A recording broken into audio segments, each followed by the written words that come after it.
Good afternoon, ladies and gentlemen, colleagues. I hope you are well today. It is a long time since we've had the National Consumer Commission and Protection Act participation. I think it was 2018, 2019 before, and there were quite a number of challenges after the last session that we had with Balua. And obviously, due to COVID, those that had problems could not, in actual fact, engage properly with the commission due to COVID. But I'm happy to say that Balua is in actual fact engaged with us to do today's session due to those issues that were outstanding. So I'm happy to introduce Balua from the National Consumer Commission and Protection Act. So thank you very much for your participation, and over to you, Balua. Thank you so much, Basil. Thanks, guys, for the opportunity to listen to me again. I think I'm coming for the second, if not the third time, to Cape Town. But yeah, as Basil has said, due to COVID, we have to do this now remotely. It's really nothing new that I'm coming with. It's the same legislation that we spoke about. It's the National Consumer Commission. I'm coming from the National Consumer Commission. We are responsible for administering the Consumer Protection Act. We have jurisdiction throughout South Africa, and it's mandatory for business to comply with the provisions of the Act, especially people that are within the clothing, the textile industry, shoes, belts, all those along those lines. It's mandatory for them to comply with the provisions of the Act. We are the National Consumer Commission. We have been born through the Consumer Protection Act. We are a public entity under the now Department of Trade, Industry, Competition. Then it used to be the Department of Trade and Industry, but now since last year, it has changed. I think a year ago, it has changed to be the National Consumer, the Department of Trade, Industry and Competition. We came into operation as the National Consumer Commission and the Consumer Protection Act on the 1st of April 2011. So we 10 years to basically. What gives us the powers as the National Consumer Commission? We operate under and we are enforcing Regulation number 6 of the Consumer Protection Act. We also regulating general notice, those numbers, the code of practice that talks to the issues of textiles and clothing, a code of practice that talks to the issues of fiber content, labeling and of textiles and textile products, those sense. Unfortunately, and the customs exercise. Why we have the customs exercise in here? Because we know that SARS is regulated by the customs exercise. We don't have jurisdiction to conduct inspections and the likes in our ports of entries until or unless customs comes across a cargo that is non-compliant with the provisions, all the provisions that I've spoken about, then that's where we come in to say we have stopped this cargo, it's non-compliant with one of the regulation, come and conduct inspections and take it from there. That's how the Consumer Protection Act comes in. With the other codes of good practices, the general notices, those are regulated by SABS. If one, for an example, would want to have a copy of any of those general notices, then they'll have to contact SARS to buy them, because I understand they don't come for free. I'm not sure about the prices though, but they sell those codes of practices if anyone wants to have a copy.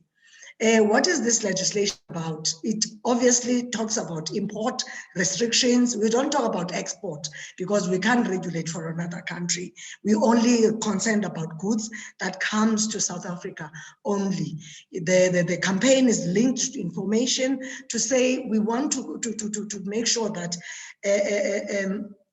people that are involved in importing these products, they actually have the information that is required so that they can comply and operate within the bounds of the law. The labeling is, okay, we want to inform consumers about the products they buy so that they can make an informed decision in terms of what to buy. Am I buying South African made products? Because in essence, that's what we are promoting. We want to make sure that the textile industry, especially that, since more than 10 years ago, 20 years ago, it went down. People lost jobs during that time. So we want to make sure that people buy products that are made in South Africa to sort of resuscitate that industry and make sure that it's functional, people are getting jobs again. We promote, as I said, the buying of local products. The labeling will also apply to locally manufactured. We're not only concerned about products that are imported into the country. We make sure that the people that are manufacturing these products within the country itself, they conform to the labeling standards. What do we cover about when we talk about the labeling regulation? We talk about the country of origin. We want you as a consumer and myself to know where is this product coming from, so that I can make that decision to say, I want to promote products that are made in South Africa. Therefore, if it's coming from outside, I am not going to buy.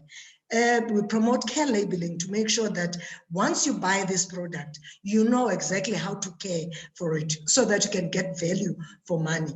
What are the contents of the fibers? Because some people, you'll realize that they react to some of these fibers that are used to manufacture these products. So we want to give them information prior to them buying so that they can protect their health. Recondition, we want you as a consumer to know, is this product brand new? Has it been reconditioned? Has it been built? So that I can make up my mind to say, okay, even though it's made in South Africa, it's rebuilt, I am going to buy it because I want to promote South African made products. These are the tariffs that are, remember when I said, let me go back a little bit. The general notices, the code of practices, they talk to these tariffs, exactly what chapters. People that are involved in the industry, they know exactly when we talk about chapter 50 to 60 and 63, which products exactly are we talking about. In terms of clothing, the clothes that we wear, those are the chapters that we talk about. And in terms of shoes and leather products, those are the chapters that we refer to. In terms of Section 24 of the Consumer Protection Act, the minister may prescribe categories of goods that require, the pictures, to have a trade description applied to them.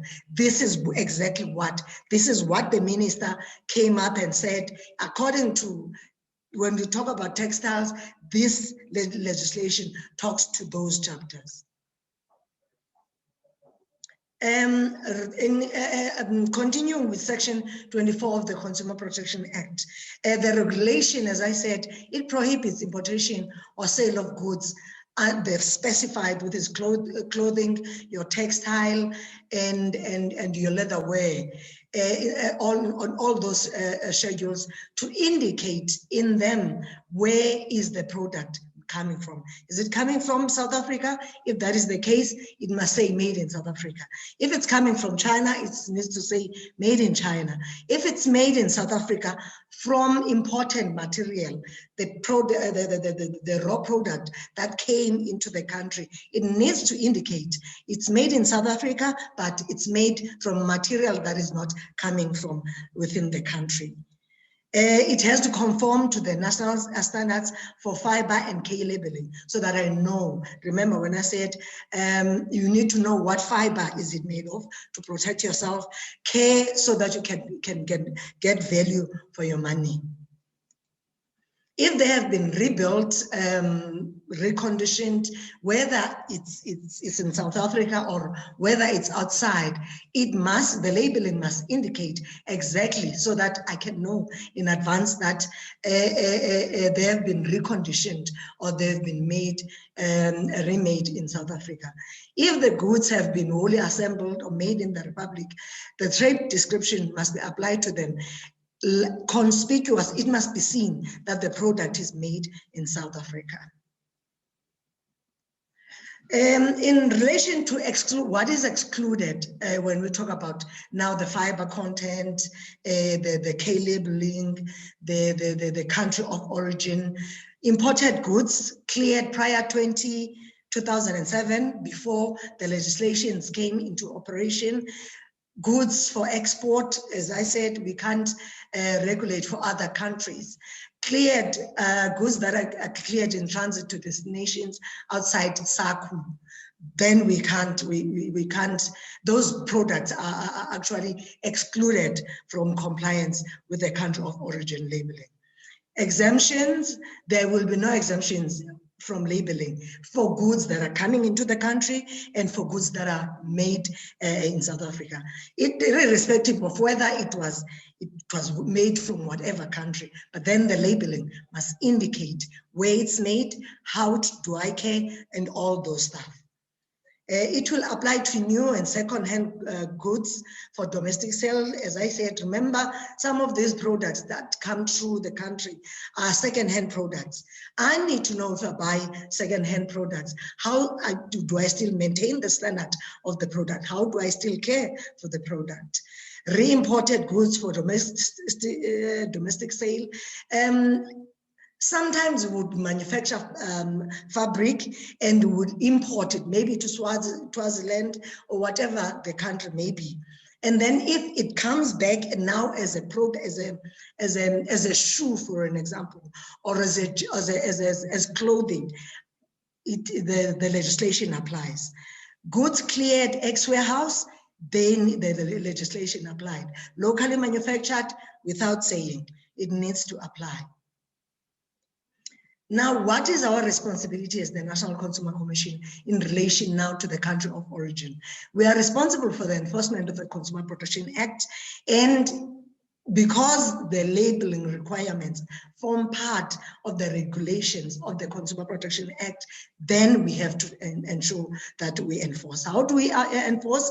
We've got inspectors that have been appointed by the NCC who will be responsible to verify compliance with the products. Remember, I said at the port of entry, as they come through the SARS is the first people that interact with the products. Once they see that those products are non-compliant, then they call in to say, come and conduct further inspections and ensure that the products are complying with our labeling regulations. The responsibility for SARS, while the goods are under the control of SARS. SARS is responsible. They are the first people who do the first inspections. They verify, they detect, they detain, and then they notify us when they find that something is amiss, there's no compliance with our legislation. And then they also dispose of the products as directed by the National Consumer Commission. We would say in terms of disposing, we would open a case with the Consumer Tribunal as our court that sits and regulates consumer-related complaints. Okay. And once the tribunal agrees with us that there has been non-compliance with the legislation, then we would tell them either you dispose, you ban the products, or you take them to the port, to where the goods are coming from. They're coming from Swaziland, as I said, then you're expected as an importer to take the goods back to where they're coming from. Now, with regards to labeling, how must it be done? It can either be applied the labeling itself as with regards to the country of origin, it can be applied directly on the fabric itself. That is, it can be printed on the fabric itself. I remember in the olden days, that's what they used to do. Curtains, you would find them with the labeling attached, not attached, printed directly on the product itself. Or a label that must be securely attached, not removable sticker, securely attached, which means it must be sewn on the product, so that when the same product is sold as a second-hand, I, as a buyer of second-hand goods, I'm able to see where the product is coming from. In respect of the fiber content on the packaging, it could be a reel, it can be on the packaging of the products. It can be on a non-permanent labeling attached to the product. Can be swing. It doesn't stop you from sewing in on the label, because what we would find now on the jacket that I'm wearing, the labeling, it includes everything. It includes the country of origin. It includes the fiber content and how I should look after the product. So it doesn't stop you from having the label permanently attached on the product itself. A note, it can be on a note or a document accompanying the goods. It can be a pamphlet or a brochure that goes with the. I can imagine when we're talking about a big roll of fiber that will be cut when it's sold in meters, things like that. Then it needs to be attached on the container or in a brochure, so that the best person, when they buy them, they're given that information. So when they're making the product, they can transfer that information into the dress that I'm actually buying. Sets need only to have a label in one item, provided it's of the same content. If it's the same fiber content, for an example, pajamas, then it can be on one item, provided those products are sold once or both of them at the same time. The labels, how should they look? One can give the brand name, manufacturer, the size, the country of origin, or the fiber content. The other label, it depends on how the manufacturer feels like. The other can be given the key instructions. For an example, you'll find one label on the back, right at the back, on the neck of a garment, for an example, and another one sewn on the side. So it can be, nothing is stopping them though from having everything in one label, which could be a combination of all the requirements in one label. What we need, it needs to look like that. If it's made in China, it can say made in China, it can say produced in China, it can say manufactured in China, or just China or South Africa. Then we'll know that it's coming from that country. Where can these labels be found? On pants, they're normally sewn at the back pocket sleeve on the inside, in jackets on the inside of the right-hand pocket, in shoes, under the tongue. They can be printed, they can be sewn on the inner wall of the shoe. That's what I would normally see, on the tongue or on the inner wall of the shoe itself.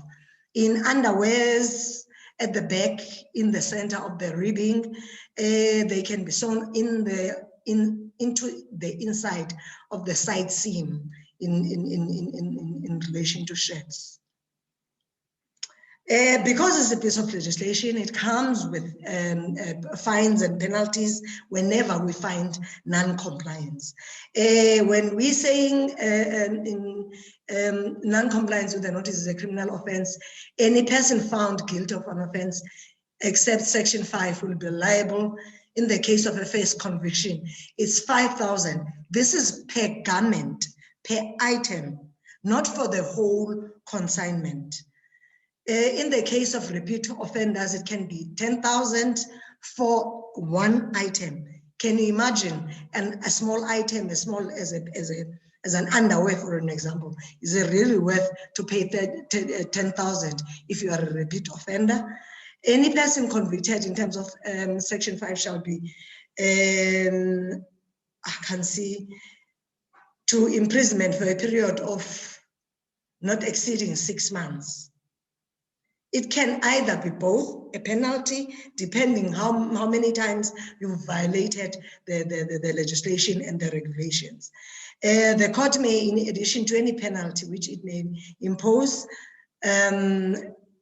order confiscation of all or any part of the goods which the offense is committed, and such goods shall be disposed of in a manner that will be decided by the minister, which is in this case, the minister may say ban the products so that they don't resurface again in the market, or the importer must take them back to country of origin. It can be either, depending on what the minister is saying, or depending on what the tribunal is saying, because we take our cases to the National Consumer Tribunal. What is our responsibility in terms of enforcing the act? We initiate complaints once we get information from outside that such a port of entry is used, for an example, to import and bring this non-compliant stuff to South Africa. We initiate complaints on systemic issues. We do investigations on complaints that have been referred by consumers. We issue compliance notice to entities investigated. This is why we have started this compliance-driven drive now, because we have realized that currently we are sitting with 88. The Consumer Commission has issued 88 compliance notices to companies that are not complying with the Consumer Protection Act. Hence, we decided, let's go back to the market and call the importers and try to get them back in line. Some, they plead ignorance, which we don't really believe, because they should know. Once you start a business in South Africa, you're supposed to know the regulations and the laws that are applicable in that country before you start with whatever business that you want to engage in. So it's because of these compliance notices, the number is growing every day. Then we said, as the Consumer Commission, let's go back to the market and let's teach them about the compliance requirements to ensure that we bring the number of compliance officers down. We negotiate settlements of complaints where the supplier wants to settle, because sometimes once we issue a compliance notice, they agree then that I'll take the products back to where they're coming from, or to any other country that allows them to bring them in, ensure that the labels are attached, and then try and re-import into the country. Though that comes with heavy, it's sort of a drawback, because it means now you have to spend more money on labeling these products. And had you done it initially, then everything would be fine. We facilitate conclusion of consent orders where a supplier is saying, I'm consenting, I agree, I did not do good in terms of the legislation, let's sit down, let's talk. We refer the matter to the Tribunal for Adjudication. We refer matters to the Equality Court in cases of discrimination. Then we don't have jurisdiction over that. Then we refer those matters to the Equality Court to say, deal with them. You've got jurisdiction in that area. We also facilitate accreditation of consumer groups, industry codes of and Ombuds scheme. What we always encourage in whatever industry is to say, self-regulate. You know your industry better than we do as the Consumer Commission. Come up with industry codes so that we give you a leeway to sort of self-regulate. And by coming up with those having those codes of conduct, industry codes accredited by the Minister of Trade, Industry and Competition, then therefore you establish an Ombuds scheme, which will be a body within your respective industry, where there's non-compliance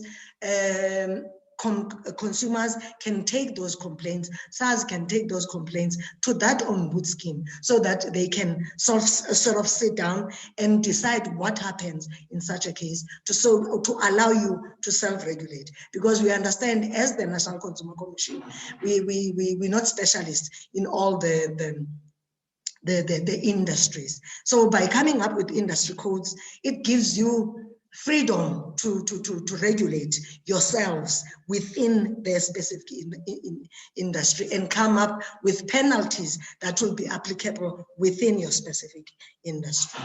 That's what we encourage, lastly, as the Consumer Commission. It's as short as that, but it has got huge financial implications if one doesn't want to comply. Because the Consumer Commission now is serious about compliance, especially within the clothing, the shoes, and the leather industry. Thank you so much. I can take any questions. Thanks, Paliwa. Okay, Juliet, will you monitor the hands? I'm sure there are going to be questions asked, and I think one of them is coming from Joy. Okay. Let's take Joy's one first, but then you can just monitor the hands from the participants. Thank you. Hi, Polelwa. Hi, everybody. I just want to check with you. The last time that we had this presentation was in 2019, and Yes. you did the presentation for us. And we had asked a question. I think John had actually posed that question with regards to section 24(5). And it says there, and the wording is quite clear, that the producer or importer of any goods that have been prescribed in terms of subsection 4 must apply a trade description to those goods. So we had said that the producer or importer would then mean the producer as in the country of origin, the person that actually manufactures the goods, or importer would then mean the person that is importing the goods in this country. Okay. So you were supposed to get back to us. You were going to get some clarification on that, but we don't have anything.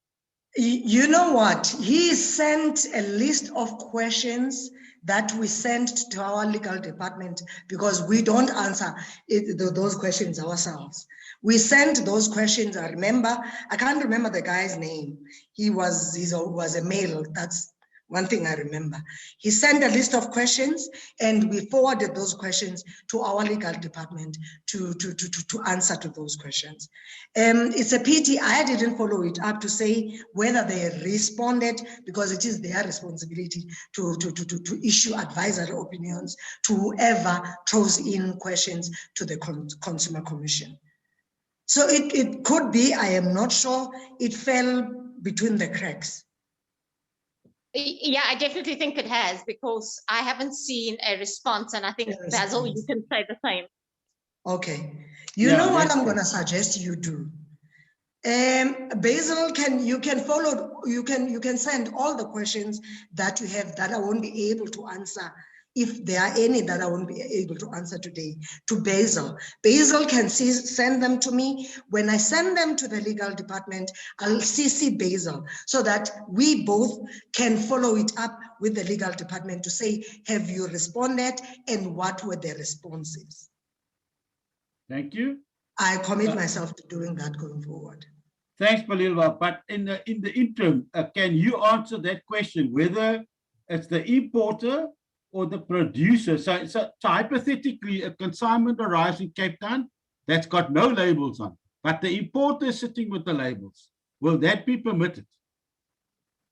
What will be permitted? For them to be labeled within the country? That's correct. No, that cannot be allowed. Remember, I said once they come through the port of entry and SARS picks it up that there's non-compliance with any of the provisions of the Consumer Protection Act, then they inform us as the Consumer Commission to say, come and do inspections. And then we go do inspections. If it's a cargo, it's a large cargo, the ones that are not compliant with the legislation, those ones will be required to be taken back to the country of origin. We do not do labeling in the country. At the beginning, I think it was around 2008, 2007, when I started to do these presentations,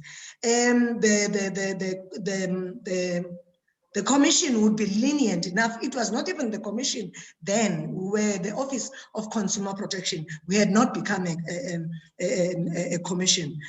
They would be lenient enough to say, we will give you a letter that authorizes you to bring the products into the country at your cost, and make sure that you do the labeling within the country.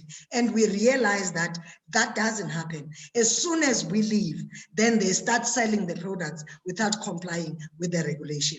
Hence, going forward, since we've become a commission, we say we don't allow any product that is not compliant with the regulations. Then they have to go back to country of origin for them to be labeled, not within the borders of South Africa. Okay. Joy, you want to add to that? No, I'm done. Thank you, Basil. She'll have to come back to us with regards to that. Okay. Are there any other questions from the floor?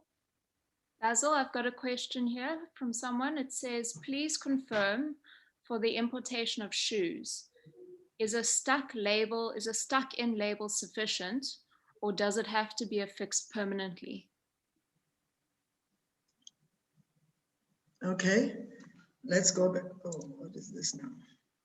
Shoes, they must be sewn under the tongue, printed, or sewn in the inner side wall of the shoe.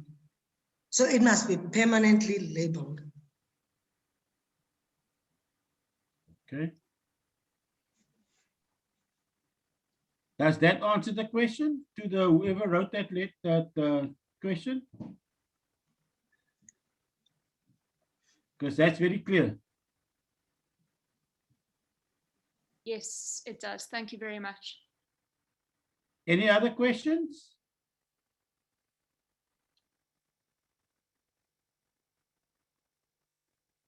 We have Balilwa here, so if you need some stuff to be answered, then now's the time to answer them or ask them. Come again, Basil? Now I'm saying from the floor, if there are questions for you, they need to ask them now. Now that we have you here. Yes, so I think so that now that you can, so that you can answer them. And Yes. in the event, that there's questions that you cannot answer, then they can send it to me, and I will then forward that to you. Yes, they're more than welcome. Yeah, And Basil, then this time around, I'll make a point that I follow up with legal, so that when they resend, when they send the answers, they CC me, so that I know exactly what the responses were.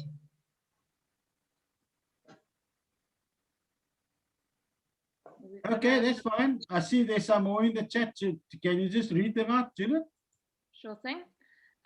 What is the procedure for non-compliance at the time of import? Embargo. Is embargo an option? Okay. We know that the people that are responsible for managing the ports of entries are SARS, South African Revenue Services. If any products that come to the country, when SARS conducts their inspections and realize that either the whole cargo is non-compliant, then they call in the NCC. As the NCC, we then, whether it's Cape Town, whether it's Durban, whether it's Joburg, any port of entry, we send our inspectors there to have a look what kind of non-compliance, how much is non-compliant. Thereafter, we issue a compliance notice to the importer to say, you need to comply within, I think it's 7 days. You need to make sure you comply with the regulations. But then that compliance should not be done within the country. You will have to take them wherever and make sure that when you bring them back, they are compliant. You bring them back and we find that they're still non-compliance. Then we open a case and take it to the tribunal. Then the importer will be brought before the tribunal to answer for themselves. Once the tribunal finds them guilty of non-compliance, then those products will be sent back at the expense of the importer, of course, either to dispose of the products or to take them back to the country of origin. Compliance is not done within the borders of South Africa. It needs to be done somewhere else, but not within the borders of the country.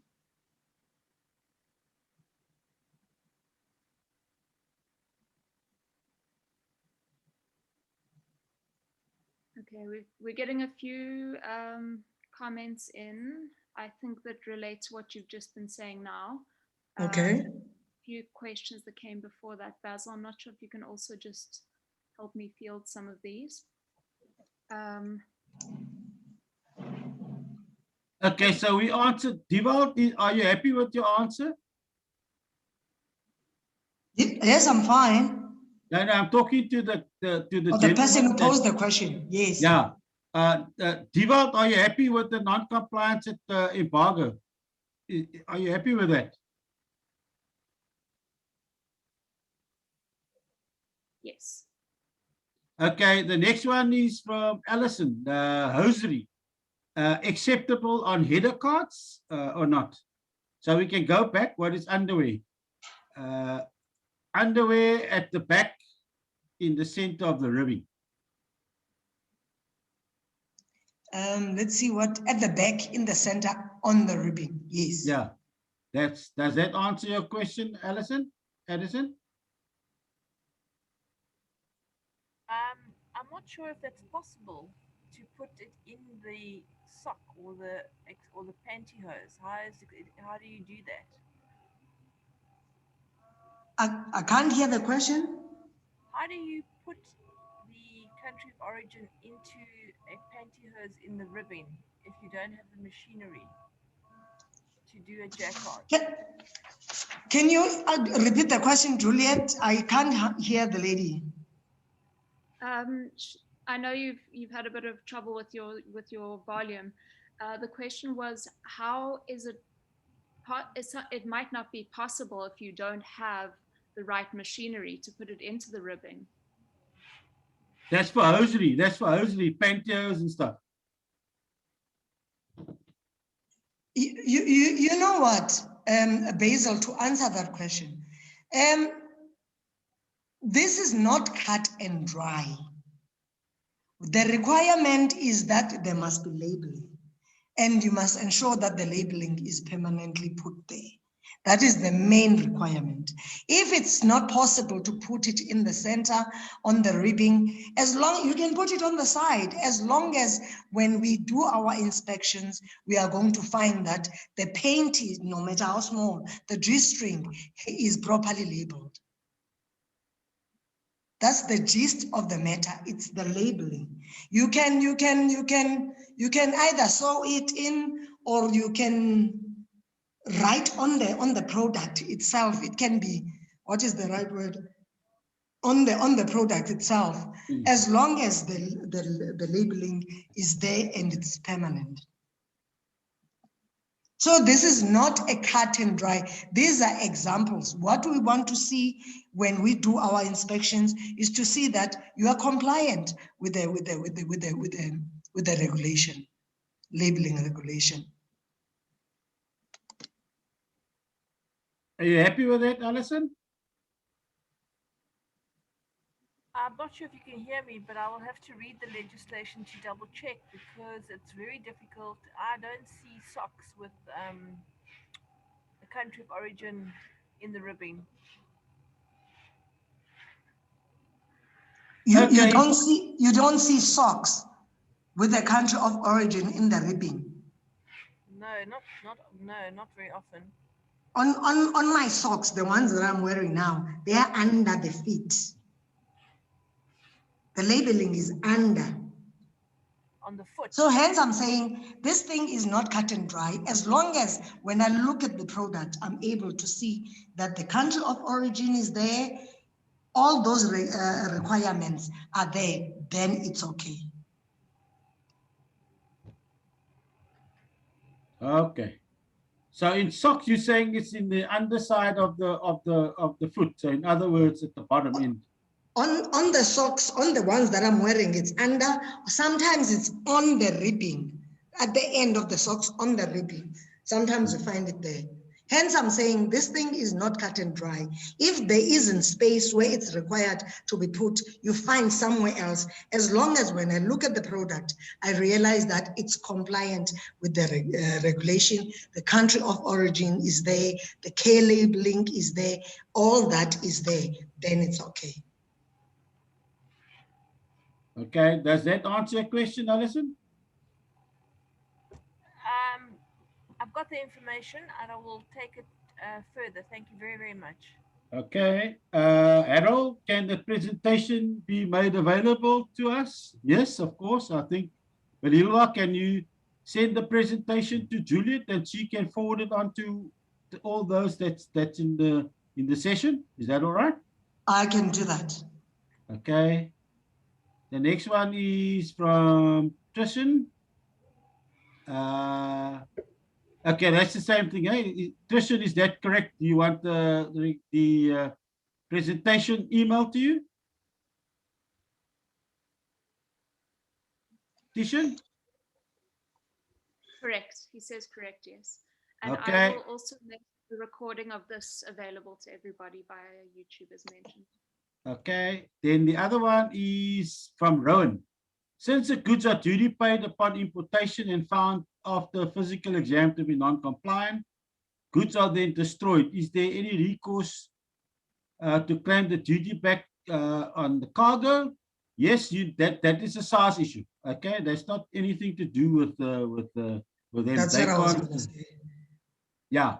So SARS, that you need to engage with SARS with. Okay, so before that goods are destroyed, I think there is a provision in the 5th schedule where goods are not compliant on importation.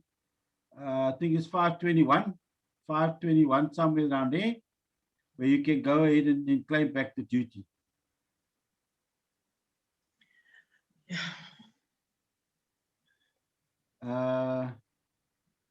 Can import export these labels to the manufacturer to be sewn on? That will, I assume so, but that Balilwa can answer. Okay, Balilwa, again from Tishan.